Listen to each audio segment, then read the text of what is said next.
Hola, bienvenidos a este espacio de Dinero en Semana TV. Soy Carlos Enrique Rodríguez, subdirector de Semana. Hace unos días terminó la legislatura y en ese proceso uno de los proyectos emblemáticos del gobierno se hundió. Se trató de la reforma laboral que el gobierno ha advertido volverá a presentar después del 20 de julio en el Congreso de la República.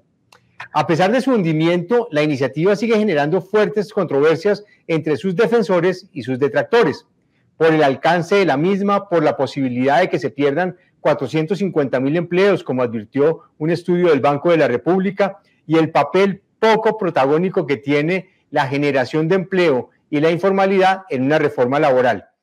Para analizar en qué quedó esa reforma laboral y qué viene en la discusión que ya advirtió el gobierno se hará después del 20 de julio, nos acompaña el doctor Charles Chapman, profesor universitario de la Pontificia Bolivariana de Medellín y la Universidad Javeriana de Bogotá, socio fundador de la firma Chapman Wilches y reconocido por la publicación inglesa The Legal 500.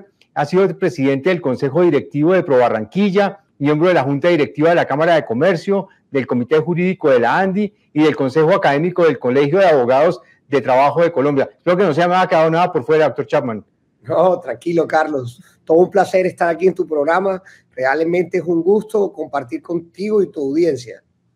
Bueno, sí se me quedó una parte muy importante que no mencioné y tal vez es lo más relevante. Hizo parte de la comisión técnica que discute la reforma laboral y fue miembro de la misión de empleo en el 2020. Usted se le ha visto como uno de los actores más activos en toda esta discusión de la reforma laboral y en el trámite que se ha dado en el Congreso. Desde la mesa técnica pues ha venido acompañando todo este debate. ¿Cuál es el análisis de lo que pasó con la reforma que presentó el gobierno y cuáles fueron las causas que llevaron a que se hundiera? No, gracias. No, muy buena pregunta.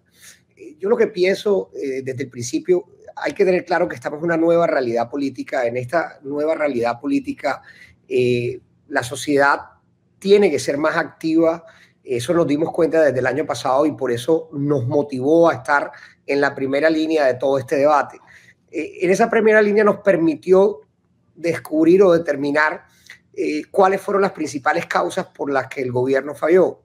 Una fue que el gobierno no actuó como una tercera parte mediadora, conciliadora entre trabajadores y empresa. Realmente actuó fue como un coequipero, incluso como líder, más líder que las organizaciones sindicales frente a este debate. Y en esta construcción tripartita se necesita que realmente el gobierno entre a mediar entre el sindicato y los empresarios, que entienda que para que haya un mercado laboral sano se requiere mejorar los beneficios, es decir, beneficios sociales, pero también sostenibilidad empresarial, que haya un equilibrio entre los dos. Si el gobierno sustentaba una reforma en mejorar beneficios y afectaba el equilibrio o sostenibilidad empresarial, iba a afectar el mercado laboral y iba a generar destrucción de empleo, informalidad, entre otras. Entonces, el primer error que yo encuentro es que no actuó como mediador, como actúa cuando se concerta el reajuste del salario mínimo, como se actúa normalmente en estos debates, con independencia. Y por eso, cuando se generaban las discusiones, se sentía desde la parte empresarial que era una discusión de sordos, que no los escuchaba. Se hacía que te escuchaban, pero realmente la reflexividad fue poca. Ese es el primer error. Otro segundo error es que esta no es una discusión jurídica. Esta no es una discusión de cómo se paga una cesantía o una prima. Esta es una discusión con un componente fuertemente económico. El desempleo, la informalidad son fenómenos económicos. No obstante, la reforma laboral no tenía en cuenta sustento económico. El gobierno presenta una reforma y no sabía ni cuánto le costaba el aumento de la licencia de paternidad a 12 semanas, si iba a generar desempleo o informalidad. Y por eso en el transcurso de la discusión vimos frases donde el mismo ministerio confesó es que esta reforma no va a generar empleo. Y ahí se desencadena el tercer error, que es que no atendía a las prioridades del mercado laboral. El mercado laboral en Colombia está conformada por algo así de 25 millones de habitantes, de los 50 que tenemos. Pero realmente la población en capacidad laboral son 39 millones.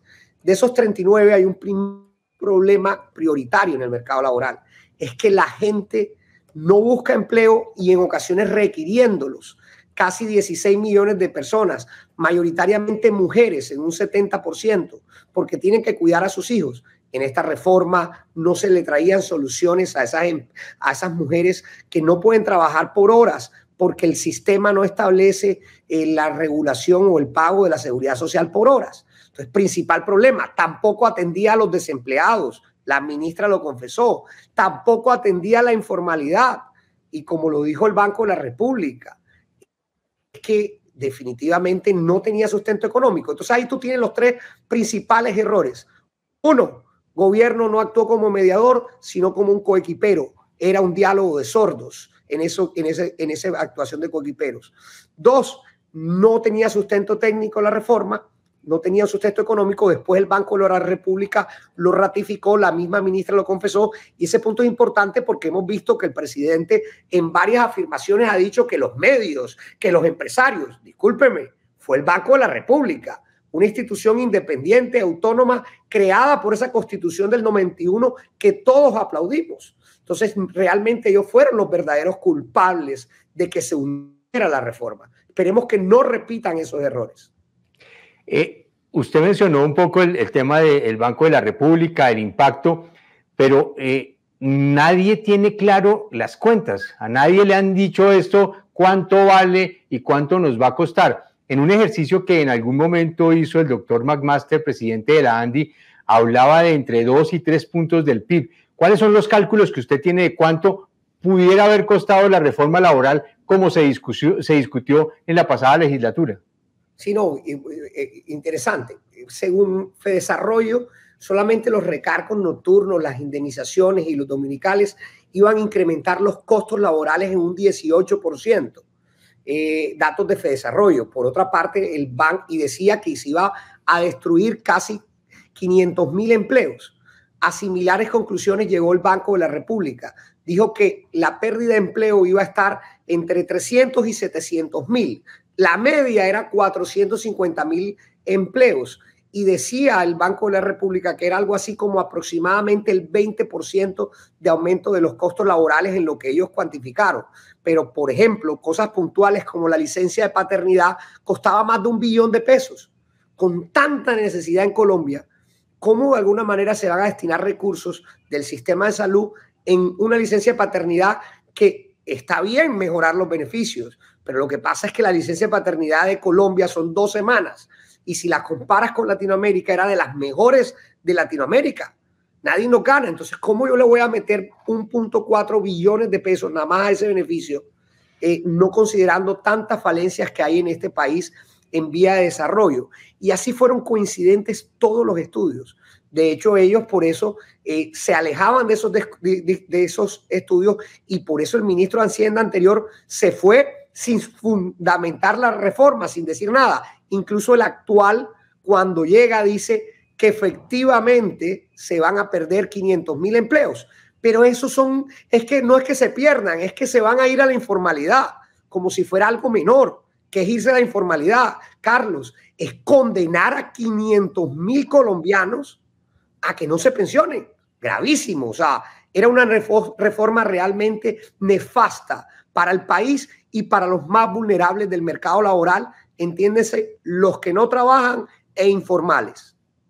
¿Cómo explica uno que, usted lo mencionó, que la ministra y la misma ponente del proyecto, la doctora María Fernanda Carrascal, mencionaran que esta era una reforma que no iba a generar empleo y que no iba a atacar la informalidad? ¿Cómo hace uno para que una reforma laboral no ataque estos 2 pilares de la estructura laboral del país?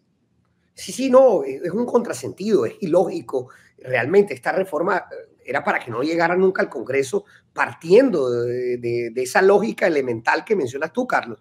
Como una reforma que no crea empleo va a discutirse cuando en Colombia, según la OCDE, la OIT, el mundo entero, los principales problemas son informalidad y desempleo. Sépase, Colombia ocupa el tercer lugar, el infortunado tercer lugar en desempleo en el mundo. Solamente nos gana España y Grecia, que chistosamente la ministra quiere emular normas de allá. En informalidad ocupamos el primer lugar. ¿Cómo no se va a atender Eso carece de todo sentido y lógica. Incluso alguna vez en un debate en el Congreso, yo le decía eso a la representante Carrascal: representante, hagamos una reforma para todos, especialmente para los más vulnerables, desempleados informales. Y ella en ese momento, yo no sé si fue que se dejó llevar por la rabia o que también confesó que es que ella tenía que hacer una reforma por los que votaron por ella. De alguna manera yo le decía: señora representante, usted ya no es representante de una organización A o B, usted es representante del país. Usted tiene que hacer una reforma para todos. Pareciera que era más que todo un tema político de atender a un grupo de población que me apoyó, cuando realmente aquí hay que hacer una reforma para todos. En ese escenario de hacer una reforma para todos, doctor Chapman, hay una característica que a veces preocupa, y es la evolución del mercado laboral. Y lo digo porque pues hemos sido testigos en los últimos años de estos nuevos plataformas, de estas nuevas plataformas como Rappi, Uber y demás, en donde muchas personas trabajan o laboran allí, pero no hay unos vínculos laborales, pero la gente quisiera permanecer ahí, tener una libertad, aunque también hay algunos países donde han vinculado laboralmente a estas personas. ¿Cuál es esa zona gris que hay allí donde no hay una frontera muy definida, pero donde deberíamos empezar a poner los ojos? Porque si mal no tengo las cuentas, son más de 150,000 personas que están ahí metidas. Así es. Lo que hay que tener claro es que de los desafíos que tiene el mundo laboral actual, el mercado laboral, uno son la cuarta revolución industrial. Tú puedes tomar dos opciones: o juegas con la cuarta revolución industrial, con la tecnología, y creas empleo, o te pones en contra y lo que vas a generar es que vas a perder oportunidades. En la reforma laboral, Colombia, infortunadamente, el gobierno optaba por darle la espalda a la cuarta revolución industrial, y lo que hacía, entre otras, era decir que toda relación laboral de empleados de domicilios era per se laboral, cuando en el mundo se ha dicho que para que haya un contrato de trabajo se requiere prestación de servicios, subordinación y remuneración. Tres elementos, siempre subordinación. Aquí no importaba si no había subordinación, no importaba si eran autónomos, si eran independientes. Y eso era gravísimo, sobre todo en un país donde de alguna manera la gente que no busca trabajo es porque no hay opciones de trabajo por hora, por tiempo parcial. Y el Rappi y todas estas plataformas son una oportunidad de crear empleo. Como tú muy bien lo decías, más de 400,000. Y tú decías la cifra de los que se podían perder, 150,000. Entonces, uno no le podía dar la espalda a eso, que era lo que estaba disponiendo la reforma, con esa norma y con otra donde establecía que toda empresa que hiciera un cambio tecnológico tenía que avisarle con 6 meses de anticipación al trabajador para hacer una reconversión, prácticamente un preaviso, como si la tecnología, los cambios duraran 6 meses cuando van tan rápidos. Definitivamente una reforma que le daba la espalda a esa revolución industrial o tecnológica. ¿Qué es lo que sucede en el mundo? ¿Qué es lo que de alguna manera nosotros aconsejamos como expertos? Es definitivamente los trabajadores independientes de estos modelos de plataforma, si ellos están sujetos a subordinación, como cualquier relación, deben encuadrarse en un contrato de trabajo. Ya la ley está y lo pueden exigir. Lo importante es que tengan subordinación. Incluso en la ley laboral se presume, cuando uno presta servicios, que hay contrato de trabajo. La plataforma es la que tiene que desvirtuar que no hay contrato de trabajo. Eso es suficiente. Pero ¿qué derecho tendría ese trabajador si es independiente? Ahí es donde debemos evolucionar. ¿Qué ha sucedido en el mundo? Se le reconocen mínimos derechos. ¿Cuáles son esos mínimos derechos? Derecho de asociación, derecho de negociación colectiva como independiente, y también la seguridad social. Pero ¿cómo les creamos una forma sui generis, atípica, para cotizar como independientes en estos modelos tecnológicos? Hacia allá es que debía reformar las normas el gobierno y establecerle la seguridad social, porque efectivamente hay que crearles ese sistema independiente sui generis para efectos de abrirle las puertas a la cuarta revolución industrial, a la revolución tecnológica. ¿Qué pasa con las pymes, con las MIPYMES y con las startups o los emprendimientos que están surgiendo si esa reforma hubiera pasado? No, hubiera sido terrible, hubiera sido terrible. Cuando uno ve los datos en Colombia, gran porcentaje, el 30% de las empresas a los 5 años cierran, se quiebran por las grandes dificultades que trae el mercado laboral y que las leyes laborales colombianas son muy rígidas. Hubiera sido poner más obstáculos, poner más barreras, sobre todo porque hay que entender el tejido empresarial en Colombia. Esta cifra es importante. Imagínate que en la Cámara de Comercio a nivel nacional, el Confecámara nos da este dato, a marzo, el 98% de empresas que se registraron y renovaron matrícula son micro y pequeñas empresas, ni siquiera medianas, micro y pequeñas empresas. El tejido colombiano empresarial es de la venta de arepa, de la ferretería, de la peluquería, de negocios pequeños. Esos negocios tienen muchas dificultades para sobrevivir. Si les ponías más cargas, lógicamente los ibas a destruir. Iba a ser casi como una pandemia de destrucción de empleo y de generar informalidad. Por eso es que en Colombia tenemos índices del 60% de informalidad, prioritariamente por ese tejido empresarial pequeño, con baja productividad. Una de las propuestas que nosotros tenemos para una futura reforma es que esas empresas pequeñas, micros, nuevos emprendimientos tengan un sistema legal progresivo. Por ejemplo, en la Cámara de Comercio no se les cobre enseguida el 100%, sino se les cobra gradualmente. Igualmente las cajas de compensación. 3, reforzar la política de pronto pago para las micros y pequeñas empresas. Preferencias en las licitaciones. Todo un conjunto de medidas como lo ha hecho Chile, como lo ha hecho Brasil, de tal manera de que estos negocios se vuelvan productivos con un sistema diferencial, porque no es lo mismo la pequeña empresa, la micro, con un gran empresario y con un mediano empresario. Y por eso también proponíamos un sistema diferencial de determinados beneficios con el ánimo de generar más formalidad y más derechos para los trabajadores. Ya vamos para los ajustes, pero antes de llegar allá, doctor Chapman, usted me corrige si digo alguna cosa que no sea cierta. En el proyecto inicialmente se discutió un tema de quienes prestaban servicios a empresas, que sus empleados que prestaban esos servicios tuvieran las mismas condiciones de los empleados de la empresa a la que se le estaban prestando los servicios. ¿Eso era más o menos así? Sí, lo que nosotros le denominamos en el derecho el igualitarismo. ¿Qué es el igualitarismo? La igualdad se predica sobre supuestos iguales. Yo no puedo aspirar a un subsidio de vivienda porque yo tengo trabajo formal, tengo mis ingresos, ni a un subsidio de pensión, ni mesadas. Si a esos subsidios se les diera a todo el mundo con supuestos diferentes, hay una distorsión de la igualdad, en la que le denomina en el derecho el igualitarismo. Eso lo querían hacer en la ley laboral. Querían, por ejemplo, que un empleado de una contratista que tiene una realidad diferente a los empleados propios tendrían que tener los mismos beneficios. Y yo me explico, por ejemplo, en mi firma de abogados, yo voy a atender un proceso en Cúcuta. Yo no tengo un trabajador en Cúcuta, pero yo tengo trabajadores en Bogotá, Medellín y otras partes del país, que yo le he creado beneficios de vivienda, primas extralegales, porque tienen una cierta antigüedad acá. ¿Qué pasaría si hubiera pasado esta ley? Que cuando hay un servicio en Cúcuta y yo quiera contratar a ese contratista que es de una actividad afín a mí me tocaría darle los mismos beneficios de mi empleado directo por una labor de un día, 2 días, un mes. ¿Qué va a generar eso? Que supuestamente, y yo lo entiendo que así es, se hace por un beneficio loable de igualdad. ¿Qué va a generar? Que yo no voy a contratar a ese empleado en Cúcuta, sino que voy a mandar a mi trabajador a que tome avión, que tome unos transportes y se pierde esa mano de obra. Pero todavía había otra cosa peor que ese igualitarismo que iba a generar en la destrucción de nuevas oportunidades de trabajo.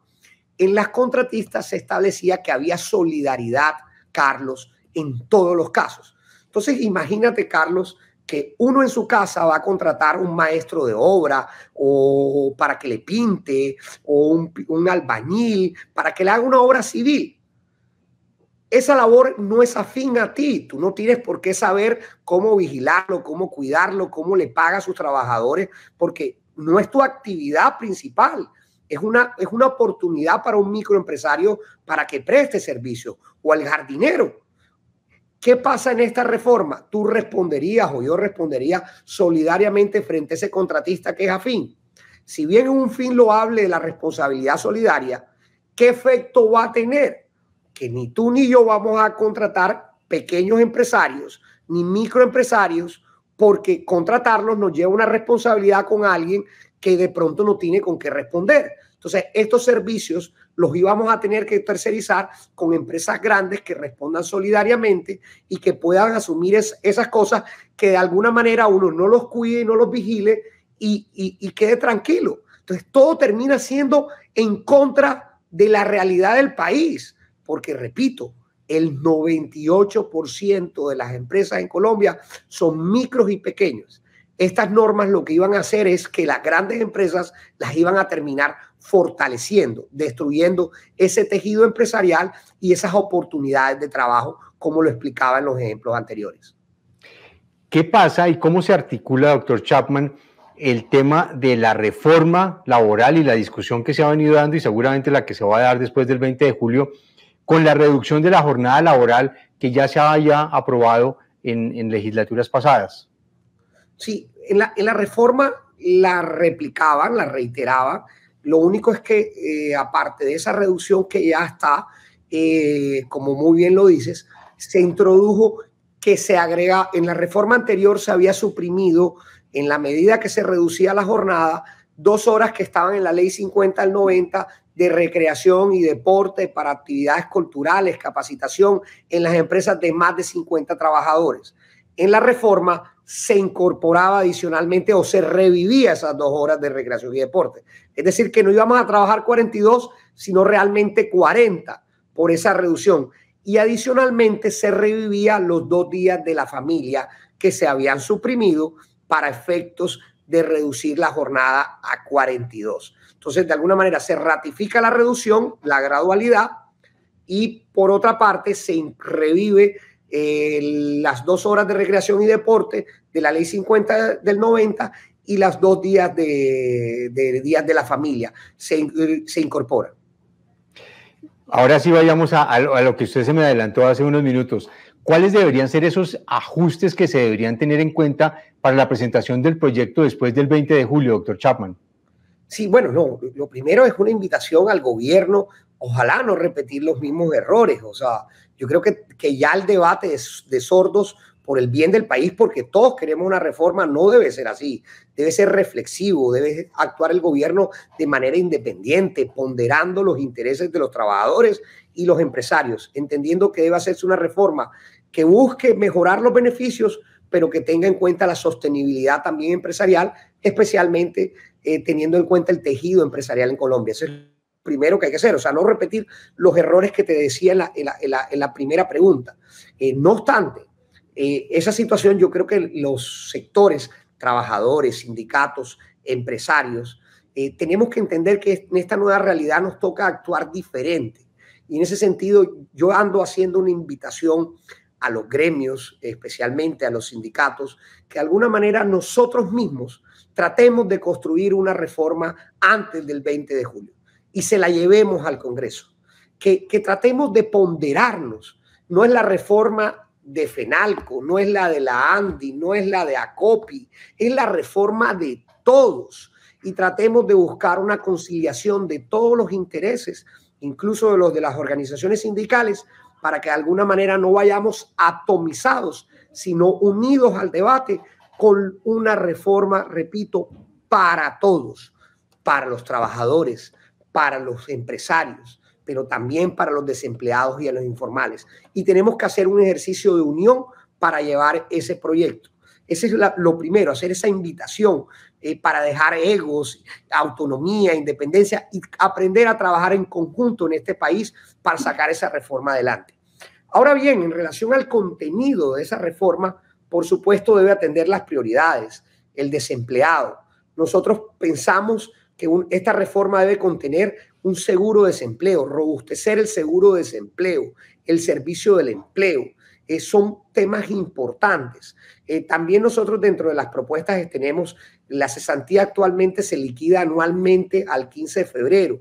Nosotros creemos que pudiera darse esas cesantías, tratar de liquidarlas o poder permitir que las partes pacten liquidarlas mensualmente y que del interés de cesantía tratar de ese dinero coger los recursos para fortalecer o para financiar ese seguro de desempleo que nosotros estamos hablando.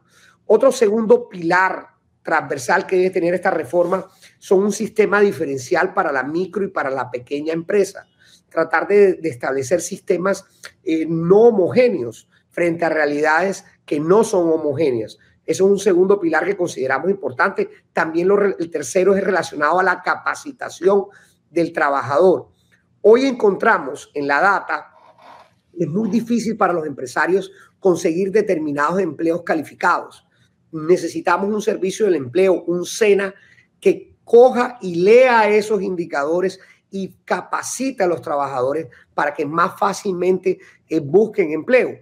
Cuarto, una reforma que no solamente solucione una parte de los intereses, sino también hay muchos problemas en el sistema, como abusos de derecho en temas de carruseles de sindicatos, como de enfermedades, de incapacidades. También esos problemas hay que revisarlos, hay que revisar todo el Código Sustantivo del Trabajo y todos los vacíos, todas las fuentes de controversia, de conflicto. Yo creo que hay que mejorarlos, pero como lo dije al principio, partiendo del entendimiento de que hay que hacer una reforma para todos y tenemos que hacer un ejercicio de articulación entre todos los actores que participamos en este debate.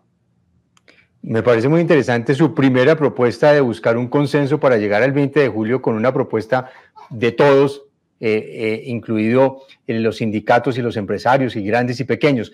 Sin embargo, a veces el ambiente está un poco tenso.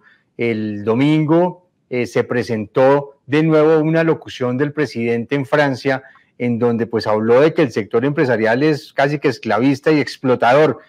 ¿Qué opinión le merecen estas afirmaciones y si la legislación que tenemos hoy por hoy es así de mala?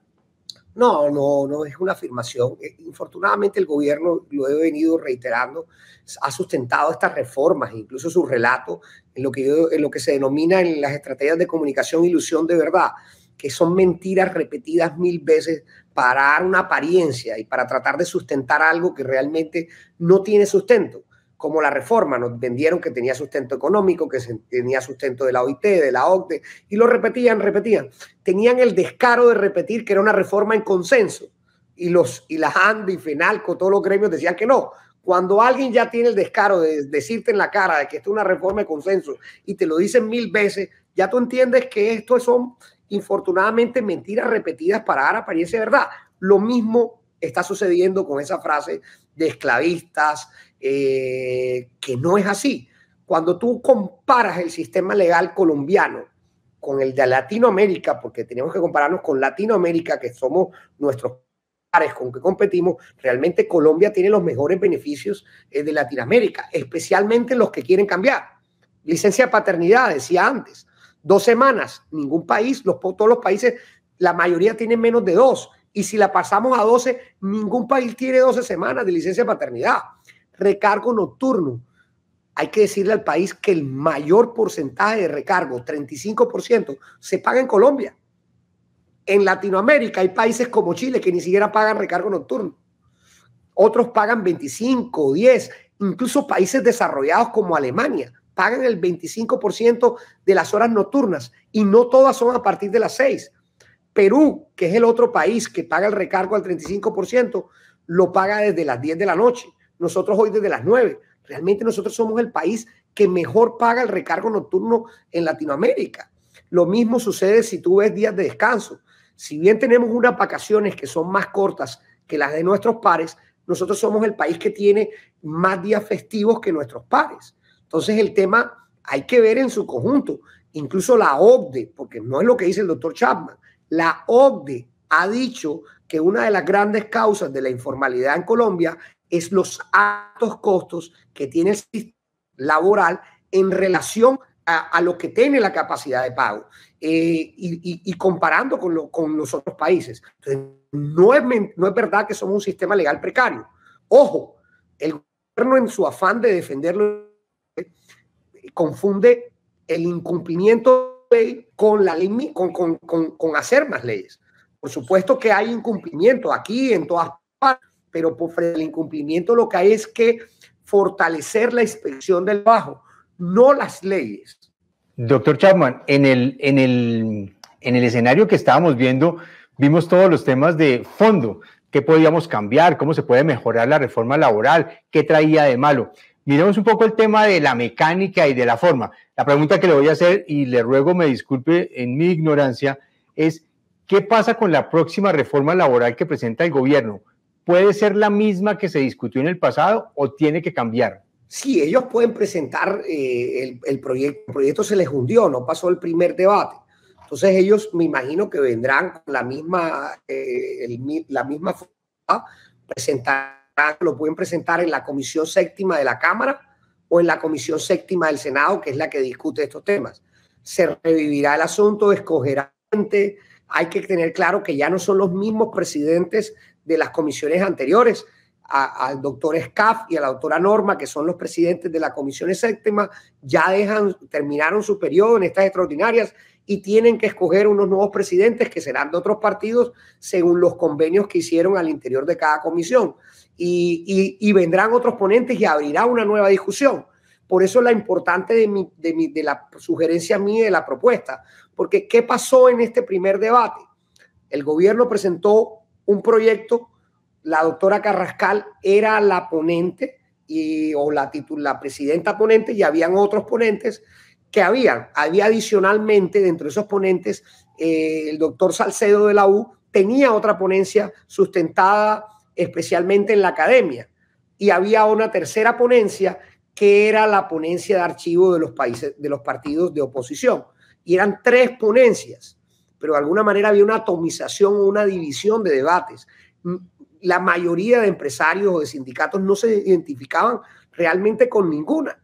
Entonces, lo que estamos proponiendo es ir a ese debate, así como el gobierno va si insiste en sus errores y no entra a discutir con los trabajadores, con los gremios. Lo que nosotros sugerimos es, si ellos insisten en el debate, nosotros démosle un ejemplo de construcción, de escuchar, y busquemos un consenso.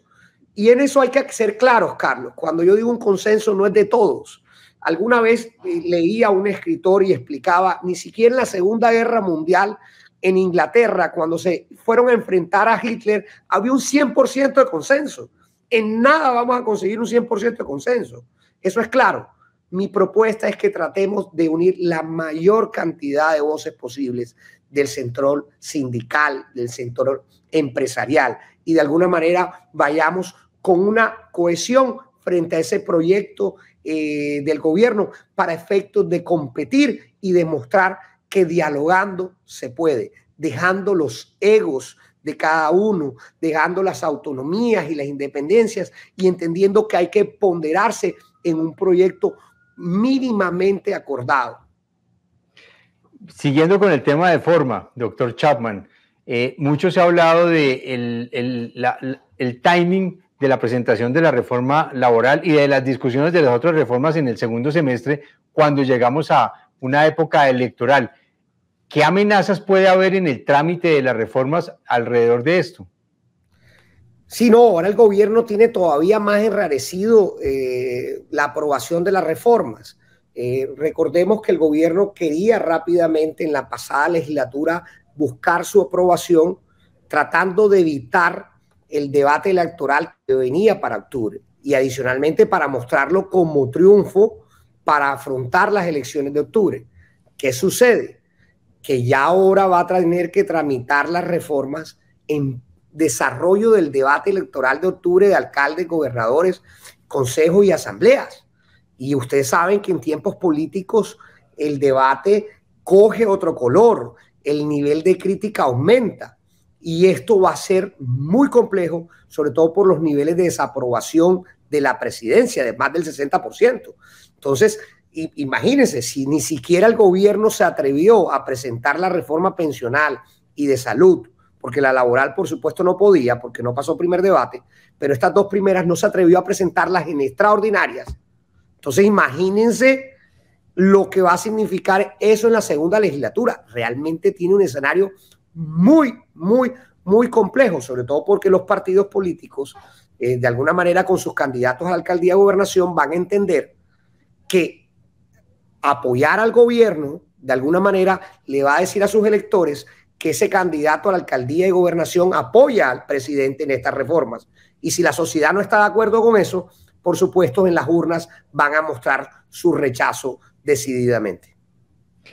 Doctor Chapman, para terminar, ¿cuál sería el mensaje que usted le daría tanto al gobierno como a los sindicatos, como al sector empresarial, como a la academia, como a los congresistas alrededor de la reforma laboral? Yo creo que el tema laboral es un tema estructural en Colombia, donde acá tenemos un dicho que decimos que el crecimiento económico va por ascensor, pero la generación de empleo va por escalera y no han podido acompasarse. Yo creo que sí se necesita una reforma laboral, pero ¿cómo lograr poner de acuerdo a todo el mundo? ¿Cuál sería su mensaje final? Sí, lo primero es que estamos de acuerdo en que se necesita una reforma, pero tenemos que hacer un debate reflexivo. Tenemos que escucharnos, ponernos en el lugar del otro y tratar de construir una reforma entre todos. Y ahí está lo más importante. No una reforma para una minoría, que en el mercado laboral esa minoría es la que está mejor, sino una reforma para todo el mercado laboral e incluso para aquellas personas que no trabajan requiriéndolo, incluso entendiendo esa realidad y ese tejido empresarial de micro y medianas empresas. Entonces, ese es el objetivo, hacer una reforma para todos. Y para hacer esa reforma para todos, definitivamente tenemos que buscar consensos con reflexividad.